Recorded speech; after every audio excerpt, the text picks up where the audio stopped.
My name is Shri, and at 30 years old at my birthday, I walked into balloons, cake, candles, everything. But then I saw the banner. Congratulations, Amanda. It was my sister's graduation party.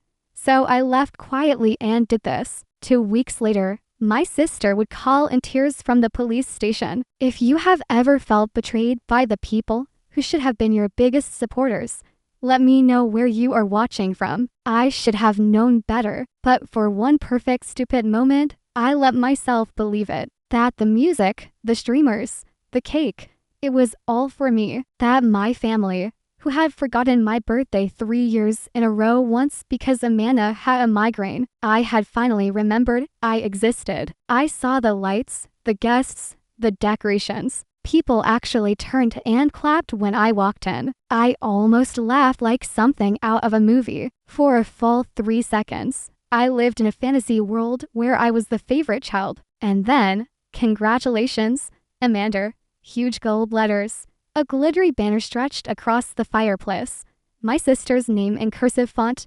And just like that, I was slammed back into reality. Amanda strutted into the room like it was her wedding day. Tight white dress, cap and gown over one arm, phone already out for selfies. The applause doubled when she arrived. Oh my god, you guys, she squealed. I'm going to cry. This is like everything. She didn't cry. She never cries unless there's a camera or cash involved. I stood off to the side, still holding the gift bag I'd brought for my dad to give me from them, because I knew they wouldn't have one. I was used to it. I wasn't used to this. I found my mom in the kitchen and asked very calmly if they had meant to do this on my birthday. She looked confused, then guilty, then annoyed. Well, she said, we thought we'd celebrate both. You don't like a lot of attention anyway, right? Then my dad chimed in from the couch like he was helping. We ordered your favorite cake. See, we didn't forget, right? A cake with Amanda's face on it, a graduation cap, and congratulations. Amanda written in gold frosting. Really? Screamed. Happy birthday, Shri. Amanda finally looked over and saw me. Oh, hey, she said, air kissing my cheek. You didn't tell me you were coming. That's chill though. We can share the party, unless that makes you feel weird. She said it like I was a guest who wandered in off the street. Then she added, hope you don't mind. We kind of used your credit card for the cake. It was just easier. That's when my smile cracked. I pulled out my phone and checked my banking app just in case. And there it was, a $900 catering charge, a $500 venue deposit from 3 days ago, a $200 floral order with a note for Amanda's big day. I felt he'd crawl up my neck. Not rage, not yet. Just shame. The kind of shame that sits in your throat and chokes you slowly. I didn't say anything, didn't make a scene. I just turned around and walked out. I think someone asked where I was going. Amanda might have said, you're seriously leaving. Are you going to be dramatic about it? I didn't answer because I wasn't being dramatic. I was done. They thought I'd sulk and get over it. What I actually did was file a police report, and 2 weeks later, Amanda would be calling me sobbing from the police station. The first time I realized my sister Amanda could get away with murder. She was 6 and I was 8. She'd stolen a $20 from mom's purse. When I found it in her Barbie dream house and told our parents, Amanda burst into tears, pointed at me, and said, he made me do it.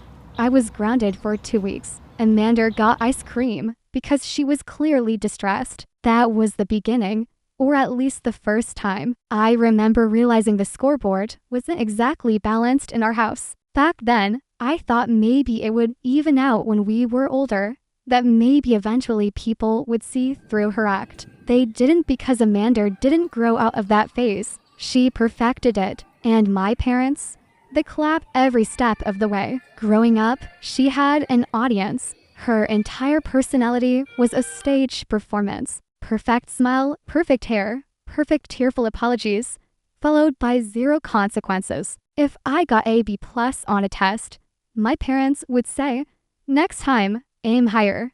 If Amanda got a C-, it was, she's doing her best. She's under a lot of pressure. She once borrowed my laptop for a school project and returned it with a cracked screen and 5 missing keys. When I told her she had to pay for the repair, she rolled her eyes and said, "I'm literally a student. You make money. Don't be selfish." She said it like I was being unreasonable for not wanting to sponsor her. Tech distraction. But Amanda didn't ask. Amanda took. And my parents called it love. When Amanda said she wanted to do a semester abroad in Italy, my parents raided the emergency fund when I needed help covering a car repair to get to work after a layoff. I was told to budget better. I paid for my own college, every cent, took on to jobs, and ate more ramen noodles than I cared to remember. Amanda, meanwhile, got a fully funded degree, no student loans, and a monthly allowance so she could focus on school. I wasn't bitter, not at first. I was exhausted, but I told myself, you're the older sister. You're supposed to sacrifice. Then came the medical lie. A year ago, Amanda called me late one night, sniffling, voice shaking, full Oscar-worthy performance. Said she needed $1,800 for a specialist. Told me not to tell mom and dad that she was scared and that it was probably nothing, but it could be serious. I wired the money within the hour. 2 weeks later, she posted a series of photos from a healing retreat in Tulum, yoga by the beach, crystal therapy, a $600 a night villa. When I confronted her, she blinked at me like I was being unreasonable. I was having an emotional crisis. She said, "You don't understand how draining school has been." My parents' reaction, "Let it go, Sherry. Amanda's always been sensitive." I didn't report her. I didn't even yell. I just started putting distance between us quietly, strategically. I changed passwords, removed my cards from shared delivery apps, made sure she couldn't access anything she hadn't earned. But apparently she'd been planning something. Anyway, I found out later that mom had used my old credit card when I'd forgotten to cancel because it was still linked to the account from last year's Thanksgiving groceries. Apparently, using my money for Amanda's party wasn't stealing. It was convenient. I should have expected it, but it still hit me in the gut hard. After I left the party, I sat in my car in silence for a long time, not crying, just staring, processing. It wasn't even about the money, though. That was a blow. It was the realization that no matter how old we got, nothing had changed. I was still the backup plan, the afterthought, the wallet with legs. You know what my mom texted me that night? "You embarrassed Amanda by walking out. You made everything about you again." I didn't respond. I opened my Photos app and scrolled back through Amanda's graduation posts. There she was, laughing by the cake I paid for, holding up a custom sign that said, "Class of 2025. She did it. There was no mention of me, no birthday message, no tag, nothing. The next day, she posted a photo of her gifts and wrote, "So grateful for my amazing family." Guess who wasn't in any of the pictures? I think that's when the emotion shifted. I wasn't just hurt anymore. I was furious, quietly furious, the kind that doesn't burn hot, but cold, focused. I wasn't going to yell. I wasn't going to post about it. I was going to do something they never expected. Tell someone who could actually do something. I spent the next few days gathering receipts. Literally, my credit card statements showed every charge for the party. The cake, the catering, the decorations. A flower order with the message for Amanda's big day charged to me. The venue confirmation had Amanda's email and phone number listed. The invoice went to her inbox. The name on the rental contract, Amanda, on behalf of family. The card used mine. I even had old texts from months ago where Amanda had asked me, "You're not going to make a big deal about your birthday, right? It's close to my graduation, and I kind of want the spotlight." Lol. At the time, I ignored it. But now, it was cold evidence, proof that this wasn't a misunderstanding. This was intentional. They used me again. I didn't tell anyone I was filing a report. Not my parents, not Amanda. Just walked into the police station with a folder and the quiet determination of someone who has finally had enough. The officer who took my statement looked genuinely uncomfortable when I explained who it was. I told him it was fine. I wasn't looking to ruin my sister's life. I just wanted to stop her from ruining mine. I signed the paperwork. I answered the questions. I walked out. 2 days later, Amanda texted me, "Hey, can you Venmo me for the Uber from the party? It was technically your night, too." I didn't answer. 2 weeks later, she would be sitting in a police station, sobbing into her phone.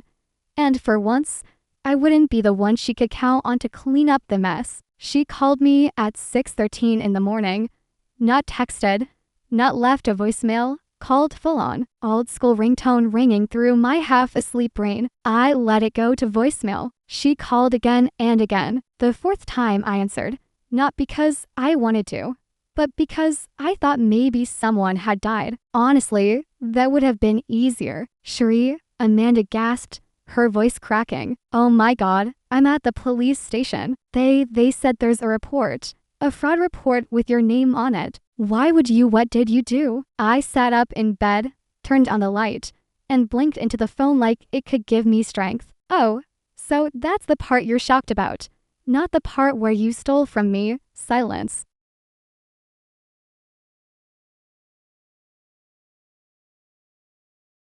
"I didn't steal," she said instantly on the defense. "It was a party for both of us. Mom said it was fine. You're seriously doing this to your own sister?" There it was. The classic Amanda defense strategy. Cry first, then play the family loyalty card. And if that doesn't work, spin it into a martyr monologue. "Are you being questioned?" I asked calmly.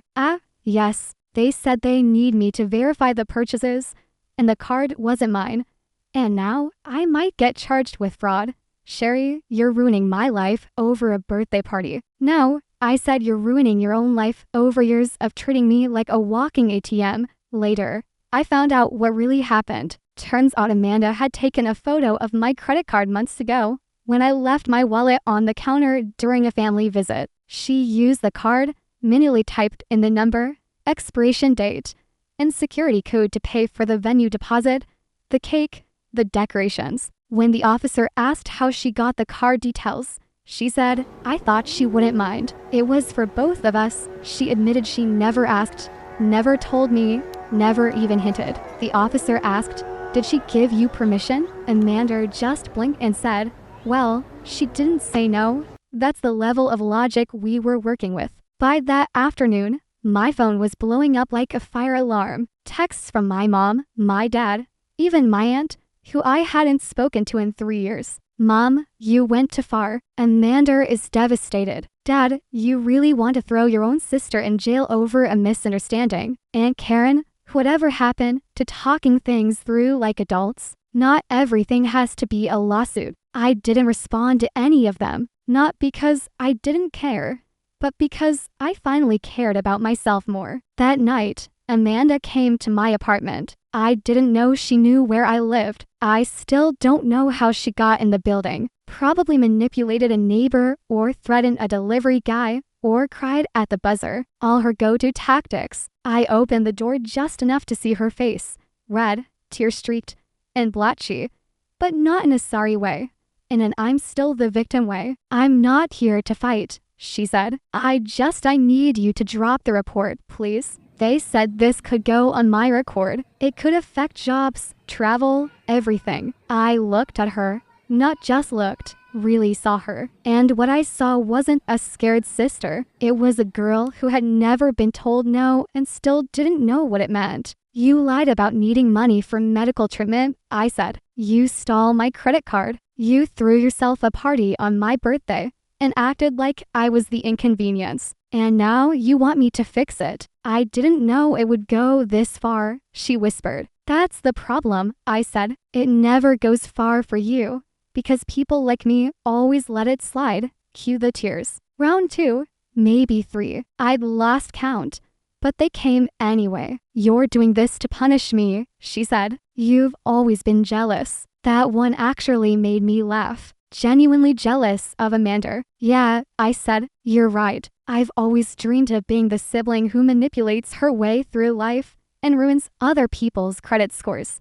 Her eyes narrowed. The crying stopped like someone flipped a switch. You think you're so perfect? She snapped. But you're just bitter. You're pathetic. You think being right makes you better than everyone else. No, I said. But it does mean I'm not paying for a crime I didn't commit. I closed the door on her mid-rant. Didn't slam it. Didn't yell. Just closed it because I was done being the audience to Amanda's one-woman drama. Over the next week, things escalated. My parents started calling daily. Not to apologize. Not to ask how I was, but to demand that I make things right. Apparently, Amanda's job offer at a marketing firm had been put on hold due to the investigation. One of the background checks flagged the police report, and instead of facing the consequences, Amanda had gone full meltdown. Are you happy now? My mom yelled over the phone. She's devastated. Her future is ruined. I was never trying to ruin her future, I said. I was trying to protect mine. They didn't hear me. They never do. A few days later, my dad left me a voicemail. His tone was calm, quiet, almost gentle. Daughter, we know you felt underappreciated, and I get it. I really do. But this isn't the way. This is family, and family means sometimes we do things we don't like. That's just how it is. I played the message twice. Once to hear what he said, once to hear what he didn't say. He never once acknowledged Amanda's actions, never once apologized, just gently urged me to let it go, to bend again, to keep the peace. And for the first time in my life, I understood something. Keeping the peace was just code for keep being quiet while they take advantage of you. A week after that, I got a message from Amanda. No emojis, no passive-aggressive lulls, just a simple line. You win. I hope you're proud of yourself.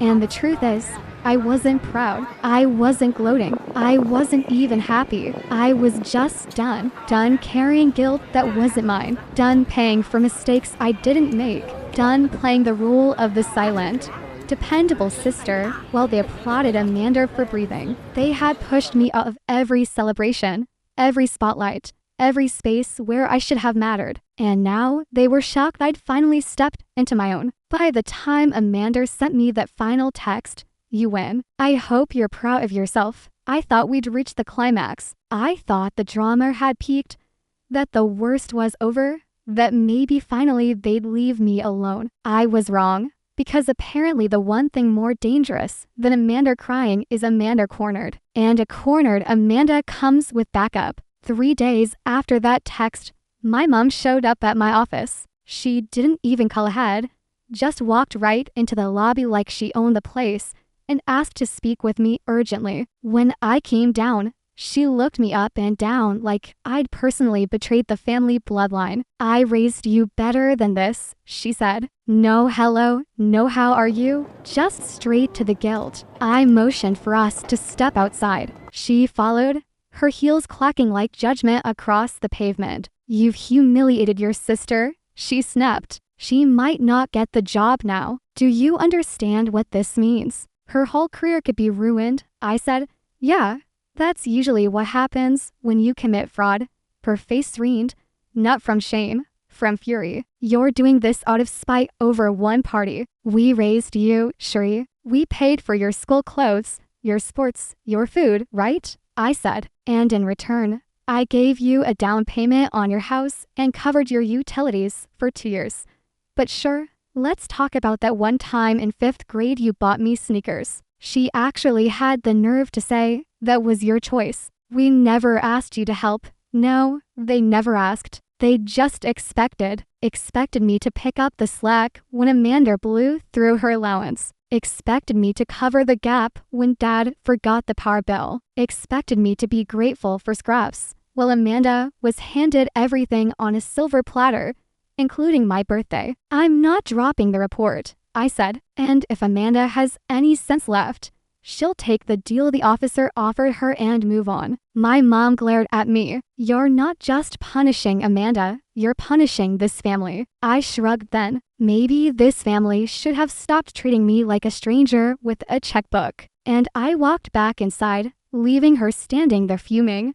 arms folded in the same heels she'd probably worn to Amanda's party. The next escalation came 2 days later. On social media, Amanda posted a long-winded, big reflection about family betrayal and how some people will stab you in the back just to feel taller. She didn't mention my name, but she tagged our entire extended family, every cousin, every aunt, even grandma. The comments were a mix of concern and confusion. Who would do that to you? You're so strong, Amanda. Rise above. Family is supposed to protect you, not attack you. I didn't reply, but I did screenshot every line. The next day, I woke up to 5 missed calls from relatives I hadn't spoken to since childhood and 1 DM from our cousin Layer, who didn't know the full story and simply wrote, "They're drowning. Don't throw them a life raft." Amanda wasn't done. She emailed my boss. Let that sink in. She emailed my boss,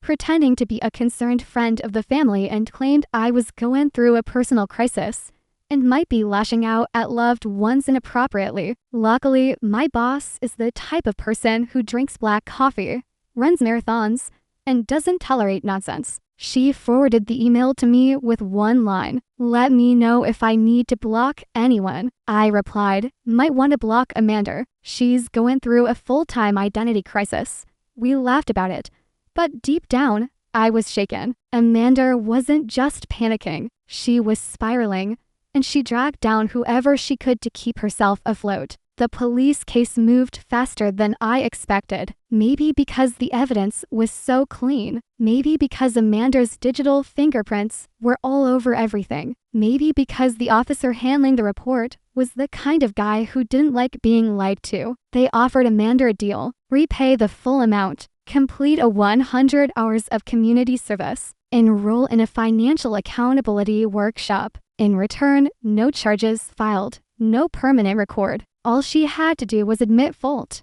own up to it, learn something. She refused, said it was humiliating, said it would make her look guilty. The officer's reply: "You are guilty." Eventually, her pride cracked, not because she suddenly developed self-awareness, but because the marketing firm that had been considering her application found out about the report. The offer was rescinded. No job, no launch pad, no dream career. Just Amanda sitting in her room in her parents' house, throwing tantrums between phone calls to lawyers she couldn't afford. Guess who didn't bail her out this time? My parents. They made one final attempt to reel me back in. In a group call, the tone was soft, calculated like a PR campaign. "We just want to talk," my mom said sweetly. Amanda was on the call, too, silent for a moment. Then, "I'm sorry, okay? I didn't mean to hurt you." It was the flattest apology I've ever heard. Like a child being forced to say sorry after shoving someone on the playground. "What exactly are you sorry for?" I asked. Another pause. "For taking your card without asking." "That's not what happened," I said. "You stole from me." The silence on the other end was thick. "You've made your point," my dad said finally, voice cold. "So what now? You going to disown us? Is that what this is?" "No," I said. "I'm just done pretending any of this is normal." And then I hung up. No yelling, no drama, just quiet final clarity. 3 months later, Amanda had completed the workshop and was working part-time at a pet supply store. Our parents still hadn't spoken to me directly, but I'd moved out of state, gotten a promotion, a fresh apartment, a small group of friends who knew me as me, not Amanda's sister. One evening, I got a message. "Amanda again. Saw you moved. Hope things are good. I could really use someone to talk to." I stared at it for a while. Then I turned off my phone, made a cup of tea, and sat on my balcony, watching the city lights flicker like tiny silent fireworks. For once, my life wasn't about cleaning up her mess. And in that silence, I finally felt free. I still get mixed feelings about it sometimes. Not guilt exactly, just that little voice in your head that says, "What if you just let it go one more time?" But then I remember the years of silence, the stolen money, the birthdays that weren't mine, and I know I did the right thing. Still, what do you think? Was I too harsh? Or was it finally time someone held her accountable? Let me know in the comments. I'm genuinely curious how people see it. And if you like the story, or just enjoy watching family drama unfold that isn't yours, hit that subscribe button.